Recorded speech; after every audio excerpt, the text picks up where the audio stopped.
Hello, everyone. My name is Andrew Shanks, and I'm here to show you a flow that is designed to basically set your campaign member statuses whenever a campaign is created. I'll show you two ways to do this, my initial way, and then also using custom metadata, which was brought to my attention after I kind of posted my first version. So to get started, this is just showing you kind of the end product for a webinar campaign and how we have these 5 different campaign member statuses. So the initial flow that I built is basically whenever a campaign record is created, I always start with this deactivate automation, which it's a checkbox on the user. So that way, if I check the box, if I'm doing a bulk upload or update, basically doesn't run the automation. So that is just my first decision that I have in pretty much every flow that I do. The default is false unless you check the box on the user record. So yeah, for the main thing here, we are setting the campaign member status. And as you can see, it can be a bit complex depending on how many statuses that you have within each campaign type. So the first decision I have is basically checking the record type. So this is the campaign record, right? The one that is triggering the flow. And we are just getting the type field from this campaign.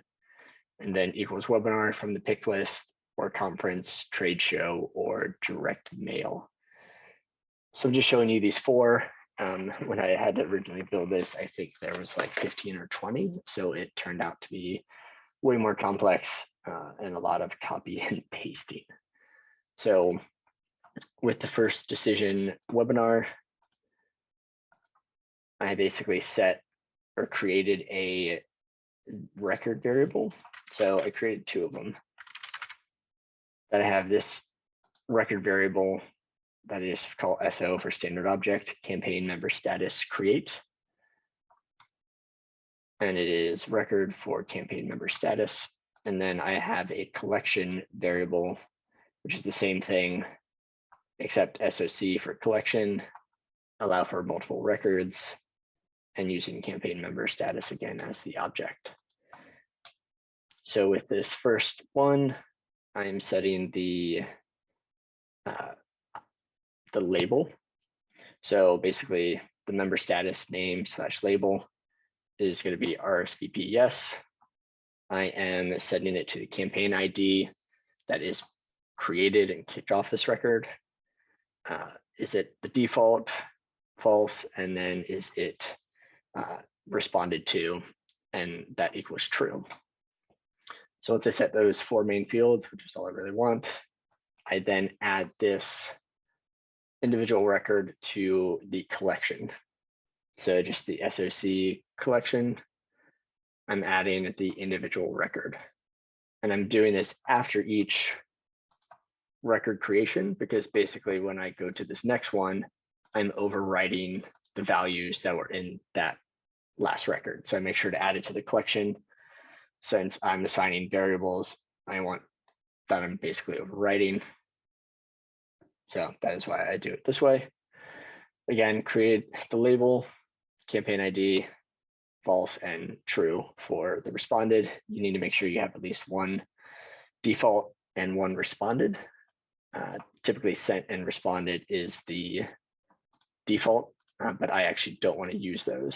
So here is my default is invited. And then at the very end, so basically I'm setting in communication with, and then again, add it to the collection. Set no response as the label, and then add it to the collection. And I'm basically doing that for every single campaign status that I want. And then the last assignment, I create variables where the default is false. So do I want to delete the responded or has responded default? Yes, I do. So I'm changing this to true. Do I want to delete the default sent? I say yes, this is true. And then I have another variable for wanting to create campaign member statuses, and that equals true.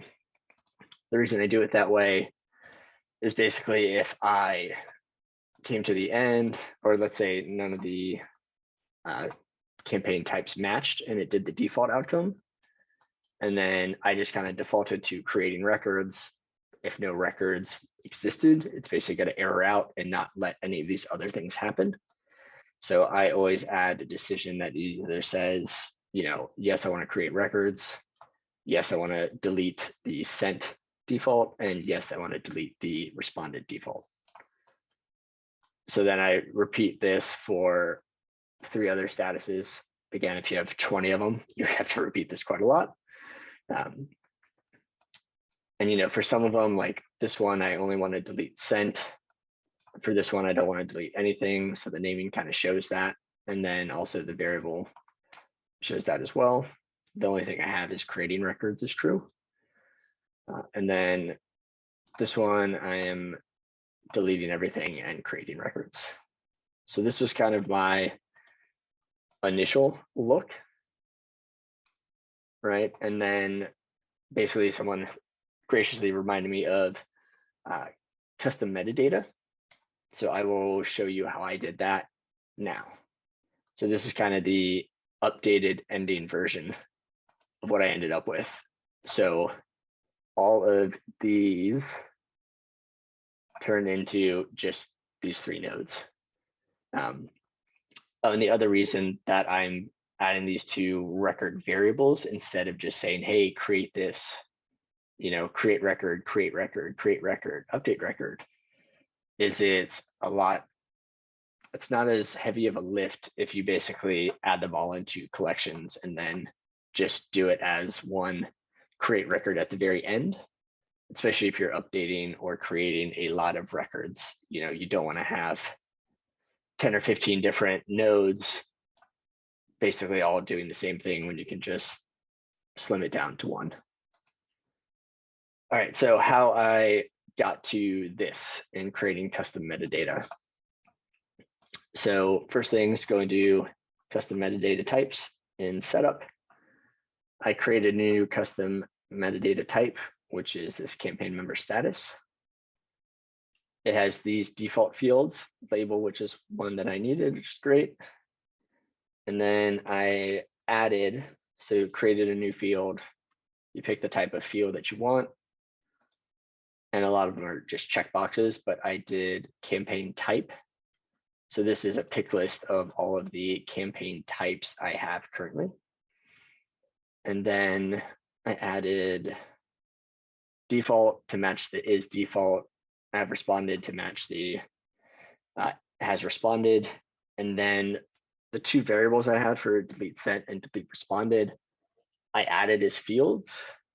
It's probably easier to just use a formula field at the end of the flow to see if you want to delete that or not based on campaign record type versus what I did. But just at the time, seemed nice. All right, so once I've created these fields, again, these are all checkboxes except for campaign type. You go to manage campaign member statuses. And initially this is blank. I basically added all these, and let's create a new view. It basically has all of the ones that I've created, but also shows you the fields that I'm using.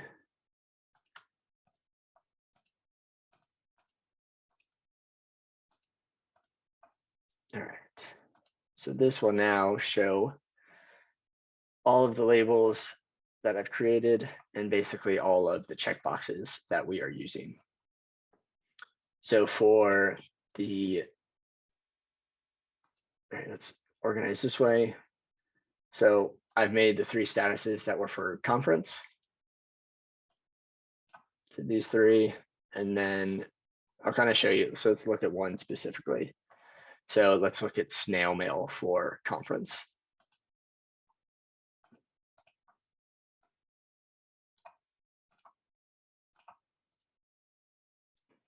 So right, I have campaign member status. The label is snail mail. And so I'll create a new one just to kind of show you, call it snail mail 2. autofill that. And it was for direct mail, but I'm just going to add this one to telemarketing. So that way it doesn't overlap. And then, right, we have the is default is false and responded is true. So I will leave this false, responded is true. And then at the end of chain of events, I am deleting sent and responded. So I will set this both to true. So the one annoying part with delete and sent, sent and responded being checkboxes is you'll notice I have to check that for every campaign type. So every label I have for each campaign type, I have to check the delete, because if I don't, which it looks like I forgot for these two, it might actually send it to true instead. So, right, it's a lot easier to mess up versus doing a formula field, which would be a better route in the future. So that is how you create a campaign member status. And then how you bring that into the flow is basically, we have the same deactivate automation. And then we do a custom metadata get. It's just what I named it. The object is campaign member status, because that is what I named this, right? So the label is custom or campaign member status. So that is going to be in the object search, but you'll notice it has this MDT. So that's a metadata type, I think, but also this abbreviation at the end can change depending, I guess, just on how you save it. So it helps me identify that this is my metadata type because it has the extra double underscore and some additional characters. So that is the one that I pick, right? And then I want the campaign type of the metadata response. So this to equal whatever the actual campaign that triggered this launch, whatever the type is. I want it to match and pull in all of the records. So that way it's not just pulling the first one, it will pull in all of them. Because again, I want each of these to be an individual status is what it ends up being. So once I have that, I then just do a nice check to see if it exists. So if the campaign member status is get is null false, so that means there is something there, because I did not do all of my campaign member statuses. If it's not one of the ones I want to change the records for, then it should just be the default set and responded. So as long as we find something, we go and loop through the get records.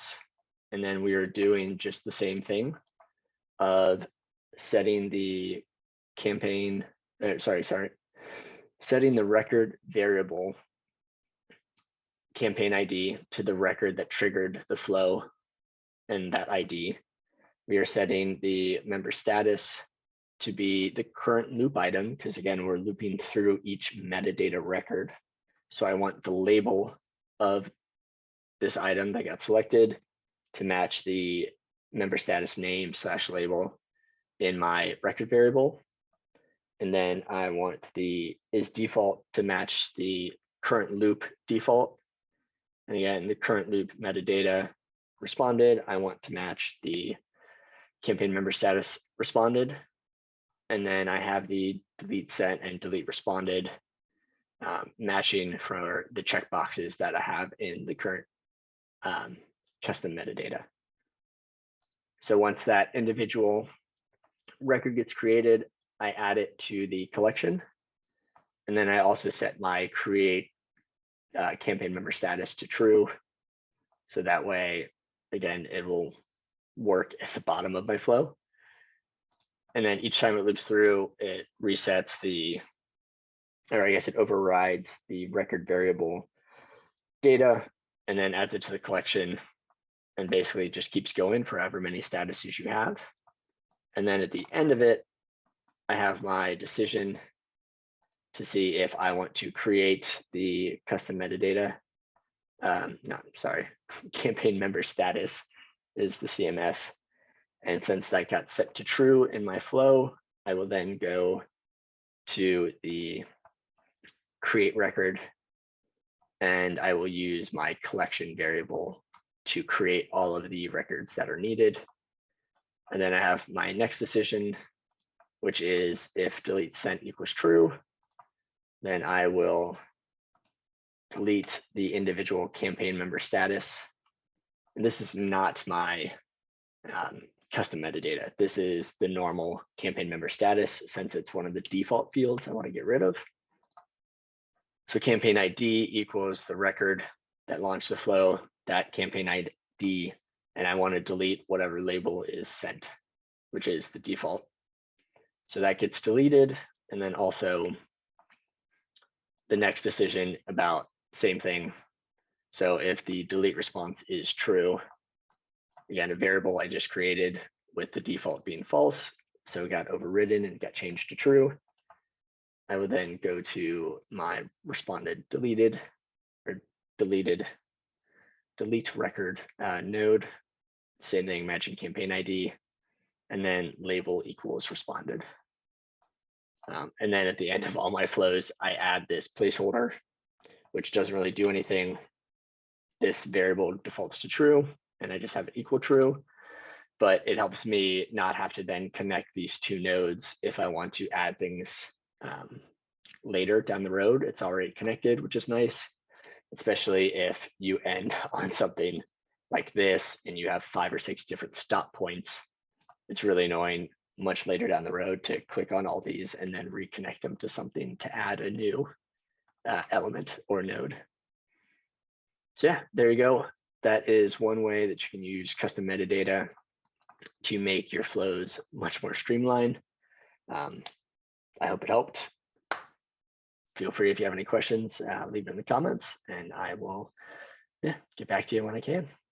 Have a great day.